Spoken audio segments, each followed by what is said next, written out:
Waalaikumsalam. Salam sejahtera buat kita semua. Pagi ini saya dapat kunjungan dari Pak Menteri Desa dan Pak Wamen serta Dirjen dan ada tenaga ahli staf dan staf khusus, di mana kami membicarakan bagaimana mensinergikan antara kejaksaan dengan Kementerian Desa, dan tentunya ini adalah dalam rangka mewujudkan apa yang menjadi cita-cita kita bersama dalam menjasarkan desa. Untuk itu kami persilakan Pak Menteri untuk menyampaikan apa yang tadi kita bicarakan. Baik, terima kasih Pak Jaksa Agung Republik Indonesia. Assalamualaikum warahmatullahi wabarakatuh. Pagi ini kami lengkap dari Kementerian Desa dan PDT. Saya didampingi oleh Pak Wamen, Pak Sekjen, tadi Pak Dirjen, staf khusus, datang secara khusus ke Kejaksaan Agung Republik Indonesia dalam rangka melanjutkan kerjasama dan koordinasi selama ini. Jadi perlu kami sampaikan sebelum kami datang ke sini, beberapa bulan terakhir ini, sebanyak kepemimpinan kami di Kemendes, luar biasa support dari Kejaksaan Agung Republik Indonesia, di mana ada aplikasi khusus dari Kejaksaan Agung Republik Indonesia, itu aplikasi Jaga Desa, di mana Jaga Desa ini adalah aplikasi yang sangat membantu para kepala desa untuk melaporkan secara langsung tentang persoalan-persoalan yang ada di desa.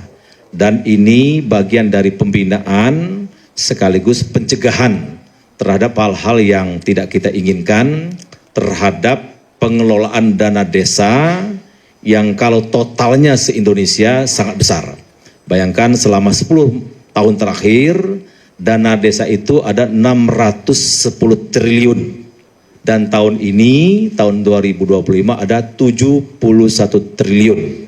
Nah, oleh karena itu kami dari Kementerian Desa dan Pembangunan Daerah Tertinggal perlu melakukan kolaborasi dengan aparat penegak hukum, karena bagaimanapun tangan kami tentu tidak sanggup secara sendirian untuk memastikan bahwa rupiah per rupiah dana itu benar adanya dimanfaatkan untuk kesejahteraan rakyat dalam rangka untuk mengimplementasikan astacita Bapak Presiden Prabowo yang ke-6, yaitu membangun dari desa dan dari bawah untuk pemerataan ekonomi dan pemberantasan kemiskinan. Jadi sekali lagi kami ucapkan terima kasih Pak Jaksa Agung yang sudah luar biasa untuk membantu atau melakukan supervisi kepada kami sehingga dana desa itu benar-benar bisa digunakan. Nah, ke depan tentu kerjasama ini akan semakin kami intensifkan sehingga pencegahan, apalagi tadi kami bicarakan banyak kepala desa itu memang tidak paham tentang pertanggungjawaban keuangan. Nah, inilah tanggung jawab kami bersama untuk meningkatkan sumber daya manusia para kepala desa termasuk staf desa sehingga dalam memanfaatkan keuangan negara mereka semakin hari semakin baik. Nah, kira-kira gitu inti pokoknya. Sekali lagi kami datang ke sini mengucapkan terima kasih yang besar-besarnya kepada Pak Jaksa Agung dan jajaran, karena setelah sungguh-sungguh dan tanpa kenal lelah membantu Kementerian Desa dan Pembangunan Daerah Tertinggal melalui program Jaga Desa, yaitu ada website atau aplikasi yang sangat berguna di tingkat desa, dan ini sifatnya online, bagus sekali. Semoga nanti dengan aplikasi ini para kepala desa tidak mengalami kesulitan dalam bertanya ataupun minta jalan keluar bila mana ada hambatan-hambatan di tingkat desa. Saya kira itu Pak Jaksa Agung. Ya.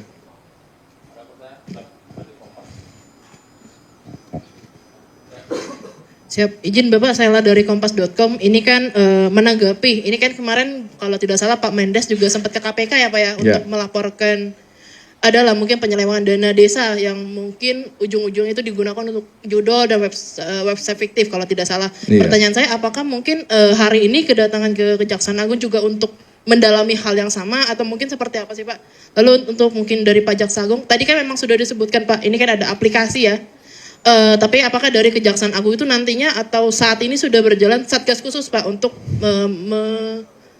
mengawasi lah penggunaan dana desa ini seperti apa? Lalu sedikit soal di luar soal acara untuk Pak Jaksa Agung secara khusus. Ini kan pajak kejaksaan kembali diminta untuk berkontribusi lah untuk mengawasi satu jalannya kementerian. Belakangan ini kan kejaksaan juga sedang mengusut kasus-kasus besar nih Pak, terutama soal BUMN. Tapi di akhir kemarin itu Pak Febri, bawahannya Bapak itu sempat dilaporkan Pak ke KPK. Apakah mungkin dari Kejaksaan Agung itu sempat melihat itu, apakah ini akan mengganggu pelaksanaan proses penegakan hukum atau seperti apa sih Pak? Terima kasih. Ya, jadi terima kasih dari kompas.com.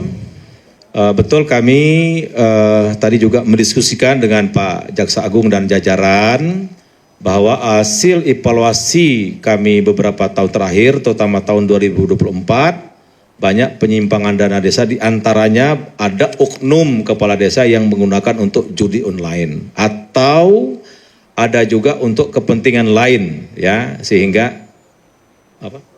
Ya, tahun lalu bukan tahun sekarang ya, atau ada website fiktif. Tadi juga kami bicarakan dan kami juga minta ini disupervisi atau didalami oleh pihak kejaksaan sehingga ada efek jera, para oknum kepala desa itu tidak mengulangi dan yang belum melakukan jangan sampai melakukan. Inti pokoknya kami mohon support semua aparat penegak hukum karena bagaimanapun kami hanya bisa menyampaikan temuan-temuan, tapi yang bisa memproses atau bisa mendalami fakta-fakta yang ada di lapangan itu tentu aparat penegak hukum. Jadi tadi kami sampaikan juga bahwa ini menjadi salah satu concern. Dan yang paling penting rekan-rekan wartawan, karena atas arahan Bapak Presiden hasil dari rapat terbatas kabinet 2 minggu lalu, dalam waktu yang tidak lama akan ada koperasi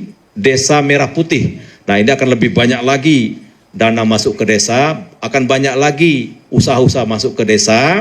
Ini juga kami sampaikan tadi, jangan sampai program yang bagus tapi disalahgunakan atau tidak direspon dengan baik oleh para kepala desa dan aparatnya.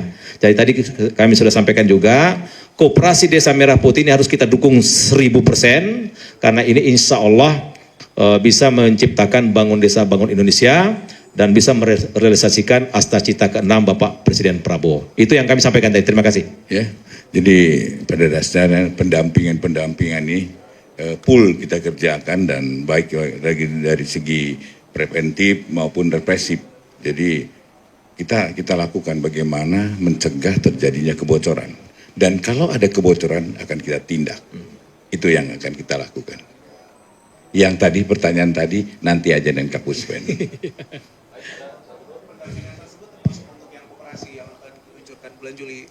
Iya pasti. Iya semuanya. Pasti semua. Semua program yang ada di pemerintahan desa.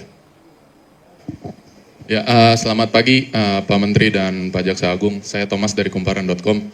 Mungkin buat Pak Menteri ini untuk tadi kan disebut kebanyakan yang udah termonitor itu yang di tahun lalu ya. Betul. Yang penyelewengan itu. Nah, boleh tahu nggak besaran dan angkanya itu berapa gitu yang terjadi di situ.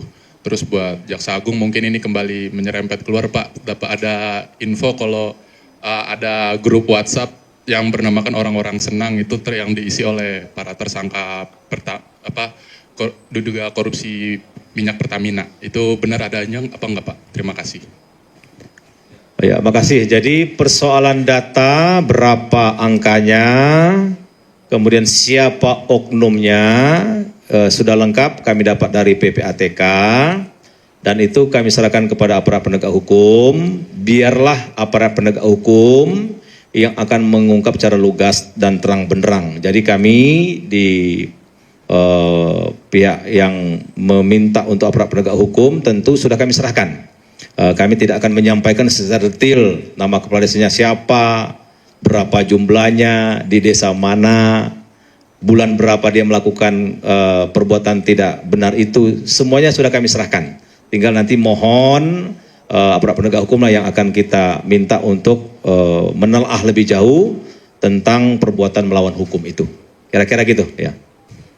Ya, mau dijawab Pak. Tapi gini aja Pak, tentang grup WhatsApp. grup WhatsApp kita lagi dalami ya.